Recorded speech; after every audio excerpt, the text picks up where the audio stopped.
So 20 years? And Yeah. how did you start? I look back at my journey, Jason, and it's really just a sequence of blessings. I started out as a delivery boy in Binondo when I was 12 years old. I grew up in a working class family. In typical working class, yung you don't talk about money in the dining table. And the only time you talk about money is when there's lack of it. Ganong scenario. Nakita ko yung mga mayayaman sa Binondo. And most of them have properties. Iba may rental. And that was my first parang eye-opener into the world of property. Napunta ako sa architecture in UST, which led me to eventually work for architect Palafox when they were doing Rockwell.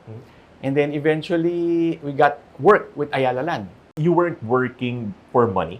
You were Oh, yeah. working because you wanted to learn, especially from a company like that, the experience, the exposure. Maybe you've heard a story like this from some of your friends na, alam mo, mag-focus ka sa negosyo natin. He was envious of his friends na bakit yung mga friends ko naka-suit or Oo. naka-purbata, naka-long sleeves, may maganda yung office sa Makati. Sabi ng dad niya, alam mo, yung mga nakikita mo na yan, wala sila masyadong income compared to you. Ikaw nakachinelas ka, pero you own your business. Sila, hindi sila owners ng business nila and they have to work for someone else. But I think you have to balance that eh. Kasi there's also advantages na mag-work for big companies like that and you get to learn. Kaya maganda rin yung advice na kapag nagbe-business ka, let your kids muna find work outside, get experience. So I think you got the best of both worlds. So So, did you make a lot back then? Definitely not, definitely.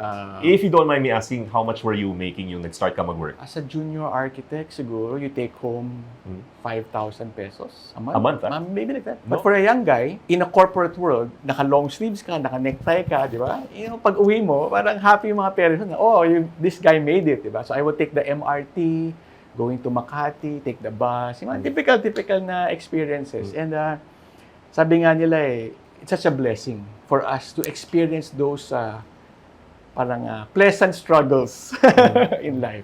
Kasi it makes you stronger. I wasn't hired by Ayala just because I'm good or I have high grade. I was hired by Ayala because they have a project in Quezon City called Montgomery. They need somebody who is Chinese speaking, Chinese looking, who can speak the language, lives in Quezon City, and knows the market. Wow. By God's blessing, I have all 5 of those. So would you say that that's one X factor na nagkaroon ka? This was an opportunity that you grabbed. Having that Philchai roots at that time for westernized company Yeah. was really a big advantage for them. And that time, konti pala yung Philchai, no? Konti pala. They were just entering into the Chinese Chinoy market. That 20 years ago yun. That's Montgomery in Quezon City. And as they say, the rest is history na. You mentioned the hardware, yung family, exposure and everything. There was one event that I got to speak to. The top in that event were actually young people, around 23, 24. So I asked them, what was your advantage?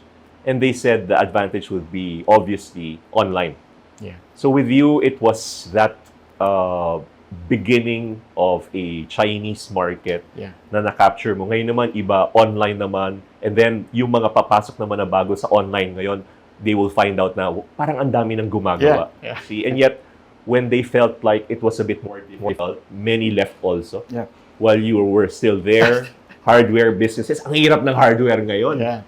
In fact, pag mag-start ka ng hardware ngayon, I don't think mataas ang chances mo to succeed. Exactly. And yet your friends are still there, some Yeah. of your family are still there. What were some advantages that you feel na you had, and maybe some disadvantages that you didn't have? Grabbing the opportunity. Wow. This is what I teach my almost teenager daughters now. To train them to grab the opportunity. It's not easy. Kasi in school, you're taught na, when you want something, parang jahe pag ikaw yung kumuha Okay. When you're given a candy or a biscuit or a soft drinks, when you're offered it, jahe pag ako yung unang kumuha Yeah. But that's grabbing the opportunity. Opportunity will come. Right. And it will be masked as hard work. It will not come as it will mask as hard work. So, sa mga young viewers natin out there, remember that opportunity is there. God will give it to you. But will you grab it? Ask yourself. One of my good friends who works for a bank, she said, unfortunately, that loyalty today is non-existent. Yeah. So, workers nila, 3 years lang daw ang tinatagal. So instead of looking for perks to make people stay, Yep. they just find ways na ma-maximize yung mga tao 3 years. You cannot build relationships, genuine, strong relationships in just 3 years. You have to really stay where you are, grow where you're planted, and build the right relationships that are win-win so that both of you can help each other, inspire each other, and move to the next level. Train yourself to take on that hard work kasi it will bring you to another level. We grew up in the 90s and 80s. So there are opportunities that may not be profitable in the immediate term.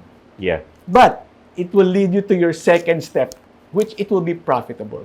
Maybe second step, not yet profitable, but the third one will be profitable. So I guess yun yung share ko rin about opportunities. Sometimes you're there, it doesn't make you money, but you learn something. Or you meet someone